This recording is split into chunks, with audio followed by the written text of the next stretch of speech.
अस्सलामुअलैकुम। मैं Sadiq teacher SSA primary school Daud colony. आज का हमारा टॉपिक है सब्जियों के नाम। नंबर 1 आलू,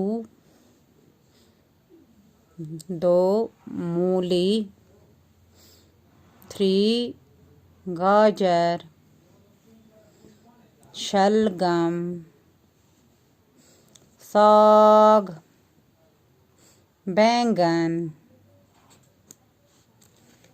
अदरक, बंद गोभी, प्याज, पालक,